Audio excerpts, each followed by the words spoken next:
Yeah, so you're talking about Katiba at 15. We know that there's a big scandal relating to Shah and the possibility of losing lots of money because of the 104 billion system that was supposed to be making it easier to make claims has failed. They're saying that they have had to revert to manual verification of more than 500,000 hospital claims across the country after the digital system collapsed, which could lead to a loss of 24 billion shillings. So this digital system, which is the superhighway system, cost taxpayers 104 billion. That is how much was supposed to be paid, and it has crumpled. It has collapsed. Of course, the CS Health, CS Dwale, who's seen as quite abrasive and bullish, not a popular man in the workspace. Some of his comments don't reflect well on who a leader is supposed to be. You remember during the protest, he said, shoot to immobilize, shooting in the leg. Yes, exactly. I saw somewhere where Dwale actually said that he's not resigning, and that's it. And he's there to reform Shah, and the reform is going to happen. So it's as if he's kind of like turning things around so that it makes it look as if Kenyans are anti-reformist, that he's pro-reformist, and that's the reason why we're complaining. Not because actually the Shah is not working. It's because people are anti-reform. The thing is also, it's important to also note that what was actually budgeted for the Shah, what was proposed initially was only about just under 1 billion shillings to move from NHIF to Shah. All of a sudden it came to 104 billion. Yeah, so really that difference is amazing. Proposals were done and it was agreed they needed to improve the system at a cost of about 800 million to make NHIF more responsive, to make it more efficient, to serve the people of Kenya. William Ruto put a team of advisors at State House who are working parallel from the ministers. And they came up with this thing called Shah. Yeah? And they said NHIF is bad, there was a lot of fraud, we must reform it and we must change it completely. And this thing was brought and we started interrogating it. Along the way, I started getting feelers that this thing was a scheme to rip off the people of Kenya. Yeah? And they proposed that we create a new system that will cost 104 billion Kenya shillings. And I asked William Ruto, my brother, if the board of NHIF is saying they can reform this system at 800 million, why do we need a new system costing about 104 billion? He said, no, we will do it this way. This thing was forced. That's why you had an MP say, we pass Shah for you. This 104 billion was for the digitization of claims, that system. The original budget for that digitization of claims, moving from NHIF to Shah, was just under 1 billion shillings. Imagine that. And then it was increased by, what is it? Not even 100%, not even 1,000%. What do you call that? 104%. 10,000%. 100% would be just 2 billion. From 1 to 2, that's 100%. Honestly, sincerely, Kenya has a lot of money. If we had leaders that knew what to do with the money of Kenya, we would be very, very far. We would be so ahead. But I don't think corruption in this country will be cured through systems. Actually, my observation is that systems is actually the new frontier for corruption in this country. Look at e-citizen, look at Shah system. We have a 104 billion system that cannot prevent a 10 billion fraud. What a mismatch. So you spent 104 billion to prevent a 10 billion crime, and the 10 billion crime still happens. Yeah. Honestly, sincerely, very disappointing. It's disgraceful, anyway, quite disgraceful. So, in fact, one of the issues when we talk about access to healthcare, when we're looking at the Constitution at 15, is accessible healthcare, right? But Even the SHA system, you're supposed to pay it 1 year in advance. NHIF, you pay monthly. People were paying monthly. But now they want 1 year in advance. They're not accepting smaller amounts, which is making it quite out of the reach of most Kenyans. In fact, that was one of the arguments that when you're talking about access to healthcare, it is not really affordable. Again, is we know we've had a really bad track record in terms of gender-based violence. We've been seeing it almost every day in the news. For instance, between August and October last year, we had 97 cases of gender-based violence. And we know the numbers are going up. We're seeing it almost every day now, where we're finding familicide. One spouse has unalived the other or unalived the entire family. That's what we're seeing now in the news. Even among the police, we are finding that they are shooting one another. So there's something terribly wrong when we're talking about is Kenya facing a security crisis. Most definitely, the picture doesn't look good. The optics are not very good. Yeah, I just want to make a comment about that. When you say that the optics look bad, yes, it does. And interestingly enough, I think that these gender-based violence incidences have increased globally. I think because of, the cost of living crisis, there's a lot of difficulties looking after families. Many people are unaliving themselves. Some people are going into depression. So people should watch their mental health. You see, with this particular show, Kenya Updates Live, we will give you the updates, but we will also comment on how these things are impacting on us individually. I believe nobody has been spared a day of two of sadness and worry and concern.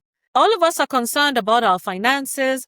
We're worried about our family members. Even if you yourself are okay financially, you definitely will be receiving a call from somebody in the extended family expecting you to support them one way or the other.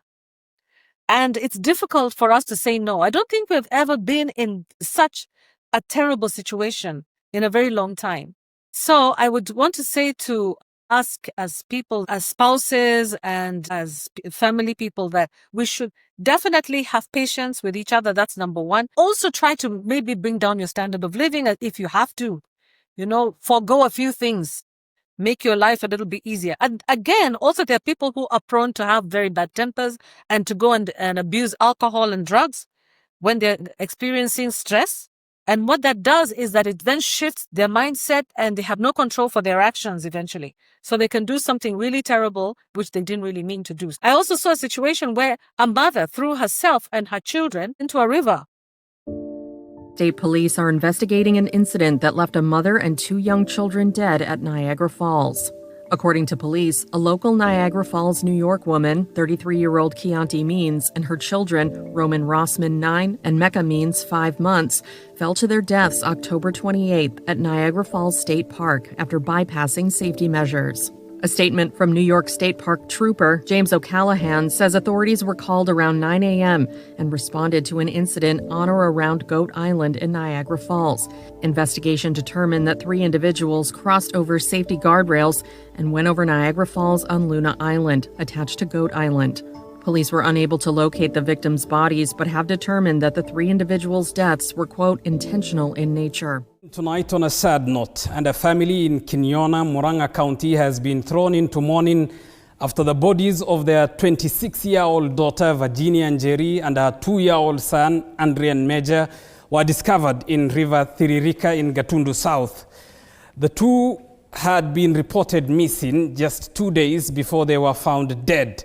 Modoni Brenda reports that questions are still unanswered and who may have wanted the 2 dead. 26-year-old Virginia Njeri and her 2-year-old son Adrian Major were found lying dead just a few meters from each other at River Thiririka in Gatundu South on Thursday last week, and their bodies taken to the General Cargo Funeral Home in Thika. Post-mortem was conducted today at the funeral home, but the family declined to share the findings of the report with the media, citing family issues. Notably, Njeri's husband was missing in action and was represented by men close to him. According to a source close to the family, Njeri had left her matrimonial home in Nakuru where she lived with her husband and her son and sought refuge at her uncle's residence in Nairobi's Githurai 44 after reported marital difficulties. On Saturday the 16th, one of her in-laws picked her up and they headed to her in-laws together. with the name of solving her marital problems. The source stating that the last time Njeri made contact with the family was on Sunday when she made a phone call to her father. The immediate family would then report Njeri missing at Githurai 44 police station after they had tried to contact her unsuccessfully and after confirming with her in-laws that they too were not aware of her whereabouts. The desperate search for Njeri and her son would lead the family to an online influencer where they requested him to post a missing report on Njeri and her son with the name of reaching a wider audience. The missing report portrayed Njeri and her son's photos, and it is that photo that would lead the family to Njeri's whereabouts, but not in the condition that they would have longed for. Just minutes after the post, internet sleuths filled the comment section with information of a young lady and a young boy discovered in River Thiririka the day before she was posted online. This sweater, worn by Adrian in the missing report, would seemingly confirm their identities, as it was the sweater he wore when the police retrieved their bodies. This information would spread like bushfire and reach Njeri's family all the way in Kenyona, Murang'a County. There's no shame in reporting domestic violence. There's no shame in saying that you're not feeling safe. It's better to go and seek help. And violence is in many forms. It's in the form of physical violence and also emotional and financial. For sure. The law recognizes various forms of domestic violence, rather gender-based violence, and includes physical, which is self-explanatory, where there's injury to the physical injury sustained to the person. Then there's and that can take various forms in the setting of what we can call it intimate partner relationship, or it can even go to the point where the whole family is unalived by an individual, or even what we call murder-suicide. So the person unalives the spouse or even the children and then themselves. All those are featuring in our statistics currently in Kenya. And then we have the emotional, where and this really controlling behavior, somebody being gaslighted, they don't know where is what. Then we have economical, where your money is being used to control the one spouse or the other, or children being denied certain basic requirements. So money is basically being used to control the other person, which can end up with serious mental health issues. There's something they call coercive control. It's been recognized in Western countries as being really, really serious, particularly in intimate partner relationships and even among spouses, where one party, the abuser, controls the other one. So the other one is so unable even to think for themselves, or even when the police would come or they are alerted there's a problem in that household, the person who's been abused is unable to even say, yes, this is the situation. And so they're not able to be rescued. They deny that. But in the West in particular, the police are actually trying to be able to detect where this is happening, because often you'll find that the abused person, because of the coercive control, will even protect the abuser. They'll try to cover up for them. And some of our cultures really tell, especially women, not to admit that your husband is actually abusing you. So the incidences of spousal of physical violence, by the way, the highest is between, first of all, spousal, and then intimate partner couples, and then single parents. And of course, there's also the sexual gender-based violence, which sex is weaponized. We need to learn how to have healthy relationships. When there's a dispute, it doesn't have to result in violence. And the truth is, if you don't honor yourself, you're not able to honor others. So you have a fundamental problem with yourself if you're not able to honor somebody else's point of view, especially your spouse or the mother of your children. I mean, that is supposed to be somebody you're supposed to be taking such great care of. On the converse, if it's the woman who's abusing the man, you're actually humiliating your children by abusing their father. You're dishonoring your children by dishonoring their father. It's all connected. And this dysfunction that we're seeing that is causing this eruption of this type of violence. Don't forget, even during the protests, women were violated. It was weaponized to harm a specific, the women who were coming home from work were violated. Their statistics are there, actually. Terrible. I think that at last count, there were over 30 women who reported that they were violated on their way home from work. They were not even part of the protests that took place. There was a group Yeah. of people who went out there deliberately to weaponize it, to humiliate women, to just make it, a murky picture so that you lose the focus on the true message of why the young people went out on the streets.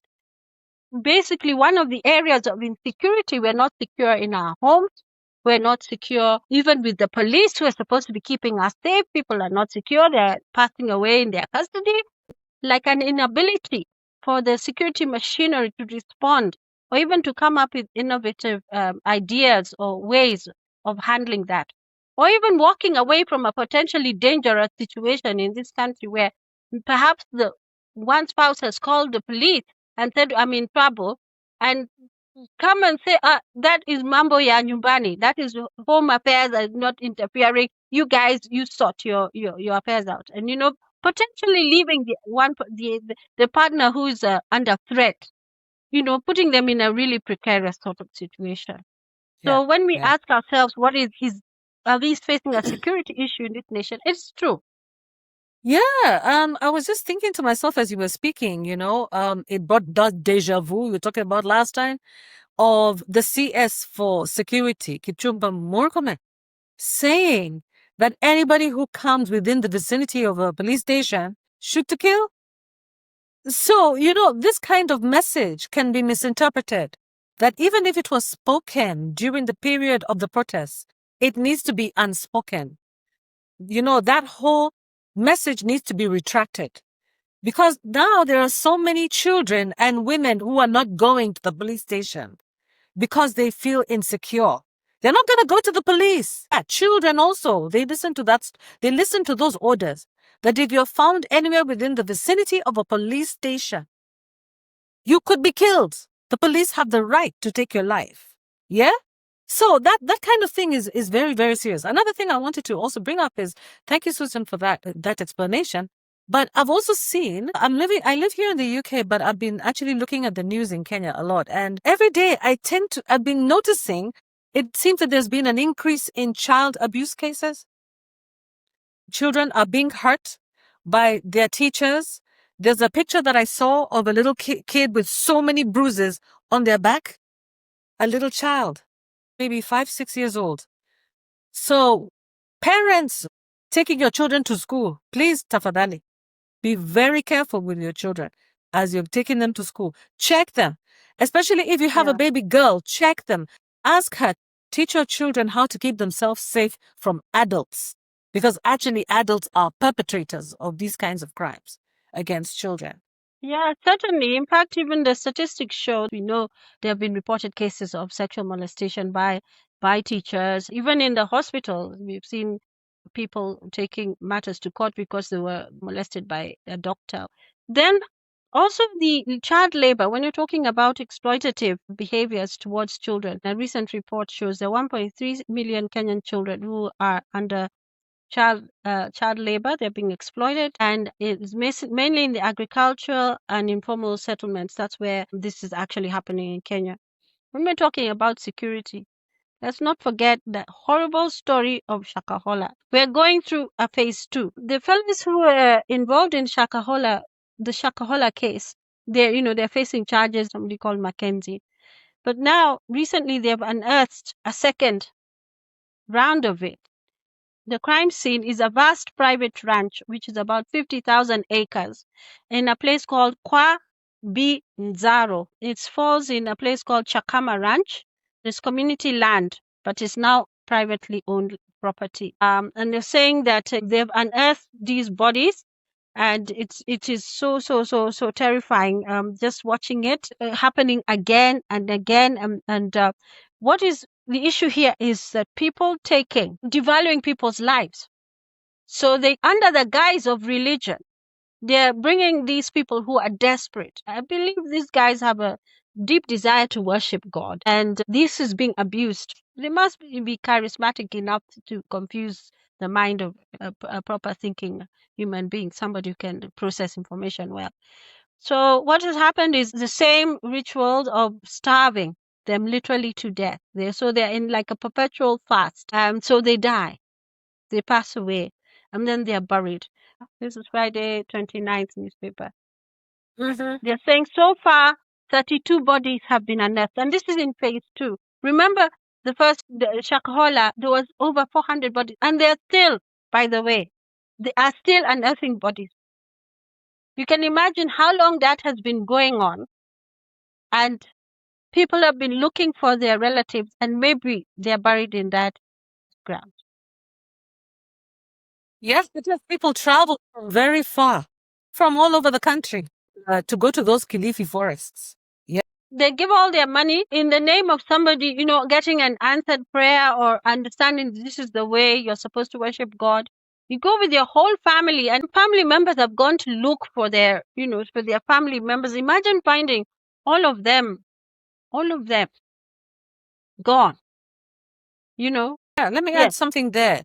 You talked about 50,000 acre land that belongs to the community. That's community land. That means this land doesn't have a title deed, but it has owners. This is a situation in our country where a lot of people buy land which doesn't have title deeds. And these are some of the problems that we have, especially in places like the coast, that I remember speaking to a local person at the coast about land.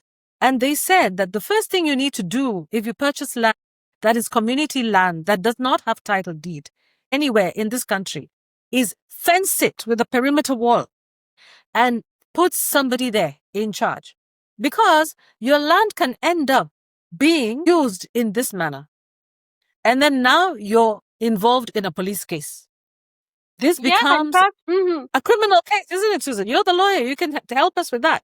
But this is what they told me, and I thought that was very, very, very important, that people can do all sorts of things on property that is not their own. So if you own vast amount of land or even a small piece of land, go and fence it. Put somebody there in charge. And these days, there's something that you can put there at your land, and you can check on your phone and see what's going on over there, Let it look like there are people at that land. Yeah, don't leave it idle. If you have 50,000 acres and you can't manage it, don't keep it, because you might end up putting yourself in a situation where you were associated with a criminal event happening on your land. In fact, it's exactly that, Maureen, because I'm just looking at the newspaper article, and they're talking about this Shakama ranch is like 50,000 acres.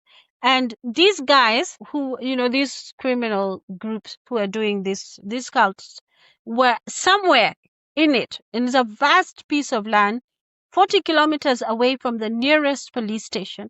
The owners of the land of this ranch, the Chakama ranch, say that they never sold land to anybody. So the investigators want to know, so how did these guys come to be on this land? Like you said, the implications being you can be told you are aiding and abetting, you're an accomplice to the whole thing, because this offense actually happened on your property. The land is so vast, it was not easy to detect that, and it's in a forested area apparently, that these crimes were going on. Sources privy to the activities in the forest disclose that were it not for a power struggle among senior cult members, Kwa Bizarro deaths might have continued unnoticed for some time. Imagine that. And of course, the cult leaders themselves, they don't starve themselves. People are using, humans as sacrifices to try to make money.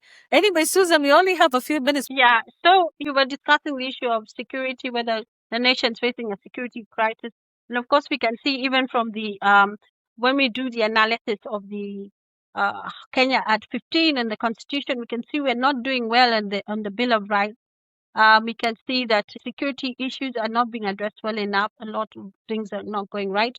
We know also when we talk about the army, there's been this pay as you eat scheme that has come up, where before they were being fed on government funds, and now you pay as you eat. That's not a good thing for the army. So again, we know that the police, who are supposed to be in charge of security in the civilian situation, their living conditions are deplorable. They The working conditions are very difficult too, and that needs to be improved as well. And we know that some of the injuries and the unaliving has actually occurred between police officers themselves. So security is really continuing to be a problem, and the civic spaces are shrinking. We can't say much. Our freedoms are being trivialized, and justice is elusive. And there's this question about the courts as well. Are people getting access to justice? Are they able to afford to file cases? Are you being treated the same way, whether you have or have not? You getting your day in court? We know justice delayed is justice denied. Of course, they're saying we are doing our best in the circumstances, but they are constrained by the fact that of the three arms of government, they're the least funded. Now, the justice sector. We know that the courts have tried to.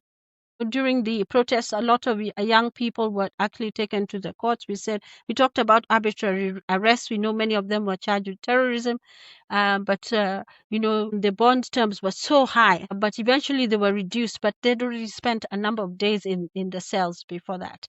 We know that our members of parliament, those who have spoken out against the system, about the ruling party, some of them have faced the wrath. They've been arrested and locked up. And there was one particularly bizarre case where they're arrested and charged, and then when they were released, they were rearrested and then charged on the same things and taken now before the terrorist court. And they were arrested in such like a movie. I mean, it was terrible. There was shooting within the court precincts, which was completely unnecessary. So we really need to pull up our socks. At 15, Kenya is not doing well. We can see the security issues are not being handled correctly. People are beefing up their personal security around them. They have to look for other ways. The police have their issues.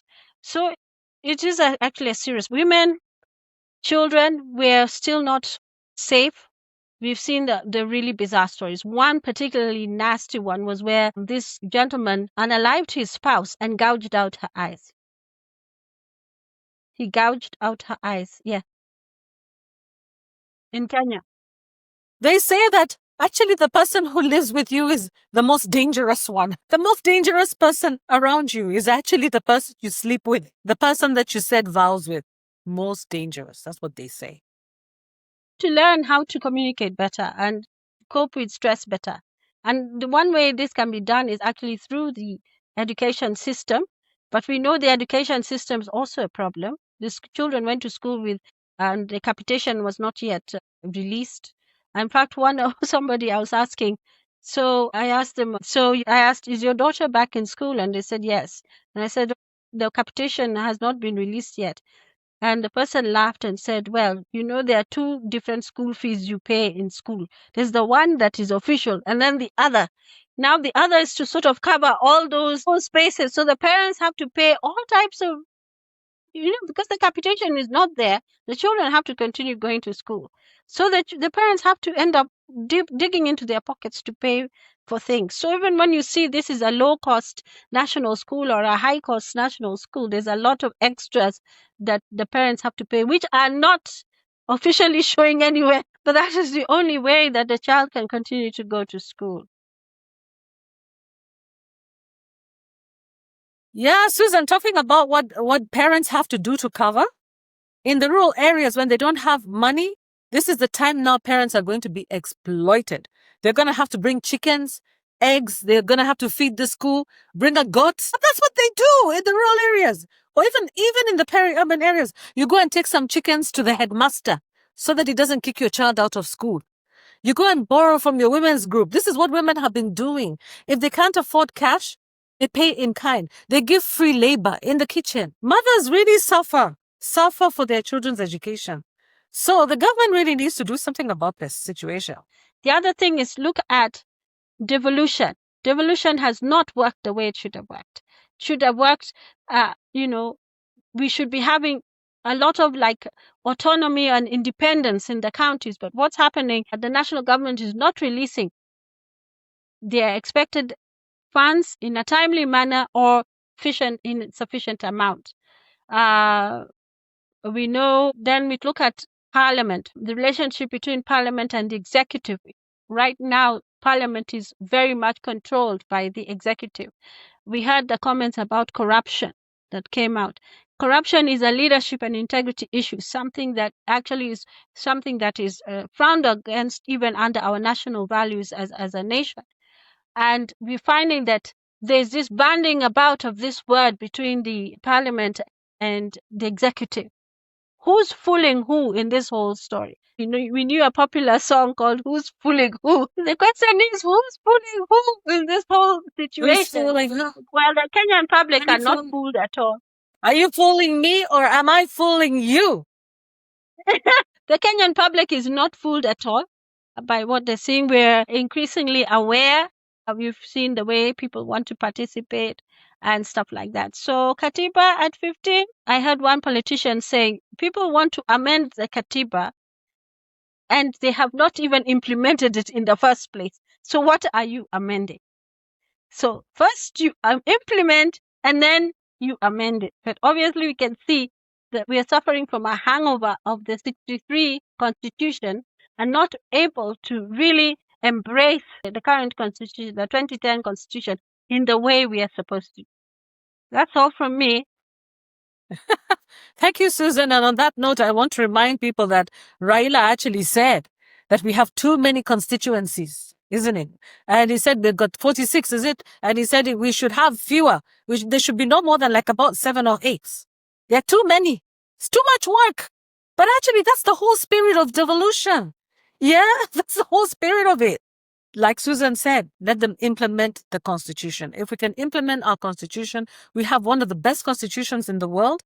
It would definitely ensure our security, and we would also be an amazingly fantastic nation to live in. Already people really like us. They love living in Kenya, but I saw a foreigner say something, make a statement. Actually, a black British guy who visited Kenya and said that when he came back to the UK, he's not been the same since. He's been traumatized by the visit to Kenya because he realized what he's missing out on. He's a young man and he would love to live in Kenya, except that, he worries about his security, perhaps, financial security, physical security, maybe. But I saw in the comment section, one person say, I wish that your leaders would do something to make Kenya more secure so that we don't have to leave. Think about that, yeah?